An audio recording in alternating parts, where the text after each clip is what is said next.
हर खबर पर होगी आपकी पकड़। डाउनलोड कीजिए एबीपी लाइव ऐप। कोई गलत बयानी करे, कोई विवादास्पद बयान दे, कोई अधिकारी हीला हवाली करे, सच आपके सामने पूरी जिम्मेदारी के साथ रखते रहेंगे। एबीपी न्यूज ने हाथरस के रेप मामले में एक नजीर पेश की है देश के आगे कि पत्रकारिता शांति से बुनियादी और अहम सवाल उठाते हुए की जा सकती है। महत्वपूर्ण बात यह है कि जब अब परिवार खुलकर साफ तौर पर एबीपी न्यूज के कैमरे में कह चुका है कि हमें इतना भी भरोसा नहीं है कि जो आ रहे हैं अवस्थी साहब हमें अकेले में ले जाएं बात करने के लिए तो हमारे साथ कुछ गलत ना हो जाए, तो हम तो चाहेंगे कि मीडिया की मौजूदगी यहाँ पर हो। देखिए किस हद दर्जे का डर बना हुआ है परिवार के भीतर।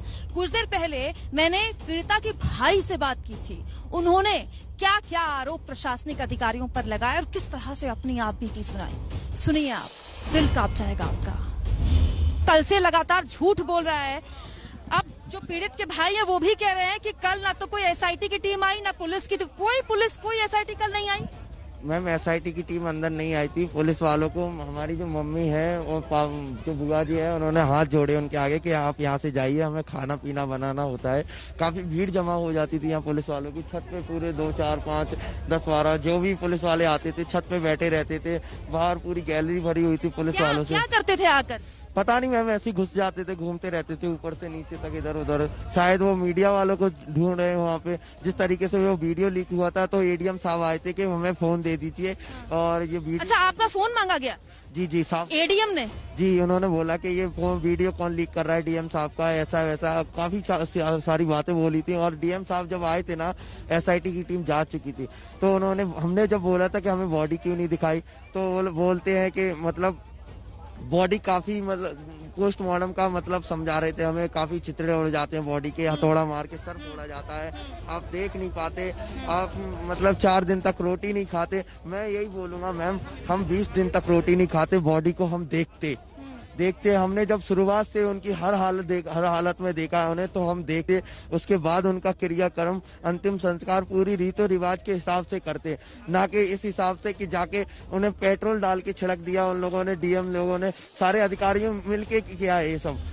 जब डीएम साहब आपको धमकाने आए, जो वीडियो वायरल हुआ बाद में, आप लोगों ने तब कहा कि आपने हमें अंत्येष्टि नहीं करने दी, आपने अस्थियां दी नहीं, इलाज ठीक से दिया नहीं, अब आप धमकाने आ गए। बोला था मैम, उन्होंने यही बोला कि कोरोना से मरती तो इतना मुआवजा नहीं मिलता आपकी। कुछ आपने सुना अपने कान से? डीएम ने बोला? जी, मैं यहीं खड़ा था, मैंने उन्हें तुरंत रोका, उनके हाथ जोड़े कि सर आप जिला अधिकारी हैं, मैं आपके आगे हाथ जोड़ता हूं, ऐसे अपशब्द मत बोलिए। तो उनके साइड में बैठे एसपी बोलते हैं ये कोई अपशब्द नहीं होते, हम आपको नसीहत दे रहे हैं। उन्होंने साफ साफ बोला कि नसीहत दे रहे हैं। मैंने उन्हें तुरंत बताया कि कोरोना से मरने में और इस तरीके से बुरी तरह से अत्याचार हुआ है उनके साथ, ये सब हुआ है, तो इससे मरने में बहुत ज्यादा अंतर है। तो मुझे बोलते हैं कि तुम चुप हो जाइए, पापा जी से बात होगी, कोई बीच में नहीं बोलेगा। मतलब एक तरह से धमकाया जा रहा था? जी, प्यार से लेकिन धमकाया जा रहा था। मैम उन्होंने बहुत जोर से चिल्ला के बोला था डीएम साहब ने कि तुम चुप हो जाओ, बीच में मत बोलना, और पापा जी से बात हो रही है, गार्जियन बैठे हैं, तुम्हें बीच में बोलने का कोई अधिकार नहीं है। हमारे घर की काफी लेडीज है, उन पे काफी जोर से चिल्लाए कि आप बीच में मत बोलो, ये सब उन्होंने काफी बार बोला है। जी, अच्छा मुझे ये बताइए कि आप जो एसआईटी आप कह रहे हैं कि एक ही बार आई है? एक बार आई है? एक बार पहले आई थी, फिर दोबारा बयान लेने आई थी। तो आपको एसआईटी की जांच पर भरोसा है? मैम भरोसा हमें जब होगा, पहले तो हमें ये बता दीजिए कि जो बॉडी जलाई थी वो किसकी थी? हमारी दीदी की थी, तो आपको सुबह तक क्यों नहीं रुके और इस तरीके से पेट्रोल डाल के क्यों जलाया? इन सब जब तक सवालों के जवाब नहीं मिलेंगे, हमें किसी पे भी भरोसा नहीं है। ये इन सवालों के जवाब चाहे सीएम साहब दें, चाहे पीएम साहब दें, चाहे ये अधिकारी दे, ये कोई भी दे जाएगा, उसके बाद हम बताएंगे हम संतुष्ट हैं कि नहीं। पहले ये बताओ इतनी बुरी तरीके से बॉडी को क्यों जलाया? उनके साथ तो 2-2 बार इतनी बड़ा अत्याचार हुआ है, कैसे झेल लेंगे? मैम हमसे पूछिए, हमने अभी तक उनकी श्रद्धांजलि भी नहीं दी, 2 फूल उनके फोटो पे नहीं चलाए। हमें क्या मालूम किसका अंतिम संस्कार कर दिया इन लोगों ने, कहाँ से बॉडी उठा लाया, किधर किसे जला दिया, हमें कुछ भी नहीं पता, हमने देखा ही नहीं उन्हें। आप ये कह रहे हैं कि आपने अपनी बहन को अस्पताल में देखा, उसके बाद देखा ही नहीं? 6:55 पे लास्ट टाइम मैं देखने गया था। जब किस दिन की बात है? जिस दिन उनकी डेथ हुई थी, दिल्ली में? जी जी, डॉक्टर ने मुझे, आप दिल्ली में ही थे? जी मैं दिल्ली में था। डॉक्टर ने मुझे बुलाया, डिक्लेयर किया इनकी डेथ हो चुकी है। उस टाइम 6:55 पे उन्होंने मेरे को अंदर बुलाया। उसके बाद मैंने उन्हें लास्ट टाइम देखा था। उसके बाद हमें पता नहीं, पोस्टमार्टम हुआ, वहाँ से बॉडी भी हमारी बिना मर्जी के आ गई। हम वहाँ दिल्ली में बैठे रहे। दीदी की बॉडी यहाँ 4 बजे आ जाती है। हम दिल्ली से रास्ते में आ रहे हैं, यहाँ जलाने का पूरा बंदोबस्त कर दिया जाता है। बताया नहीं क्या कि आप पहुंची है हाथरस? नहीं, हमें वहाँ पे ये बोलते रहे कि बॉडी दिल्ली के अंदर है, मगर हम जैसे जैसे हमें पता लग रहा था, हम मीडिया वालों आपसे बोल दिया गया हाथरस जाइए, बॉडी पहुंच रही है, और यहाँ आपके बिना जानकारी जला दिया गया? नहीं मैम, मैं बताता हूँ आपको सीधी सीधी बात। हमें वहाँ पे गुमराह किया जा रहा था जब हम दिल्ली में बैठे। दिल्ली में आपको गुमराह कौन कर रहा था? जो वहाँ के पुलिस अधिकारी थे, दिल्ली पुलिस थी, यूपी पुलिस थे, ये सारे मिलके हमें गुमराह कर रहे थे। मैंने पूछा भी था मैम कि जिस तरीके से ये जो बॉडी ले जाई गई है कि ये सच बात है कि दिल्ली के अंदर है या बाहर है, तो मैंने वहाँ पे तुरंत पुलिस वालों के सामने एक ही सवाल रखा, हमें बॉडी दिल्ली के अंदर चाहिए। जब हम इस हॉस्पिटल में हम लेके आए हैं दीदी को, तो हम ही ले जाएंगे। ना हम एम्बुलेंस के साथ आए हैं, ना हमें पता। बॉडी यहाँ 4 बजे आ चुकी थी, हमें बाद में पता चला है। फिर हमें वहाँ पे जिस तरीके से मुझे धक्का मार के वहाँ से पुलिस वालों ने हटा दिया, पापा को और भैया जो साथ में थे उनके साथ बातचीत की, बोला कि प्यार से ले जा रहे हैं, डीएम साहब सब देख लेंगे वहाँ जाके। जी बिल्कुल, देखिए आप तो भाई हैं, और मुझे लगता है कि इस परिवार में, जब भी परिवार में कोई जवान होता है तो वो बहुत बेहतर तरीके से चीजों को अपने आगे रखता है, और आप बहुत बेहतर तरीके से हर चीज समझा रहे हैं। एक ऑडियो वायरल हो रहा है जिसमें परिवार वालों की तरफ से कहा जा रहा है, लोग ये आरोप लगा रहे हैं कि मुख्यमंत्री जी ने जो आपसे या फिर प्रशासन ने जो आपसे बातचीत की, मुआवजे की, आप लोगों ने कहा कि नहीं 25 नहीं, हमको 50 लाख चाहिए, ऐसा कुछ है क्या? मैम वो मुआवजे की बात नहीं थी। मैं बता दूं, जो वो ऑडियो जो लीक हुआ है, वो भाई हैं हमारे, बुआ जी के लड़के हैं। उन्होंने बोला, मतलब वो ये बोल रहे थे प्रियंका गांधी जी आ रहे हैं, राहुल गांधी जी आ रहे हैं, बाहर कहीं भी मत मिलने जाना, जिसे भी मिलना होगा वो घर में आएंगे। जिस तरीके से हम पे दबाव बनाया था, तो ये सिर्फ दबाव वही लोग जो अपोजिट पैसे की कोई बात हुई थी क्या? आपने क्या ये आरोप लग रहे हैं आप लोगों पर? हाँ, पैसे की कोई बात नहीं हुई थी। वो लोग ये बता रहे कि ये लोग 25 लाख दें, 50 लाख दें, चाहे कितने भी दें, मतलब फैसला मत करना। सीधी सीधी बात ये कह रहा था आपसे? वो जो भाई थे वो हमसे बोल रहे थे। जी जी जी। अच्छा, मुझे बताइए, मुख्यमंत्री जी से परिवार में किसने बात की? पापा जी ने। क्या बात हुई? मैम पता नहीं, पापा जी को तो बोल के ले गए थे, चंदपा थाने ले जा रहे हैं, वहाँ से फिर थाने में मुख्यमंत्री जी से बात हुई, घर में नहीं बात हुई? घर में किसी को नहीं पता कि हमारे पापा जी हैं। का थाने में लेके गए, वहाँ से हाथरस घर से उठाया, पिता को थाने ले गए, थाने में एक फोन लगा दिया कान पे सीधा? नहीं नहीं नहीं, थाने नहीं, थाने से फिर हाथरस ले गए, जो PWD ऑफिस होता है। उन्होंने जिस तरीके से बताया, वो कभी अधिकारियों से मिले नहीं है। उन्हें मुख्यमंत्री जी की बात करवा दी उनसे, और जो प्रस्ताव था वो सामने रख दिया। उन्हें बिना चश्मे के कुछ पढ़ने में समझ में नहीं आता, उन्होंने साइन कर दिए, उस पर साइन करवा लिए। काफी मतलब ये दबाव है, जब जो एक इंसान कभी जिंदगी में अधिकारियों से ना मिला हो और काफी अधिकारी उनके चारों तरफ खड़े हों, तो एक तरीके से ये दबाव होता है मैम।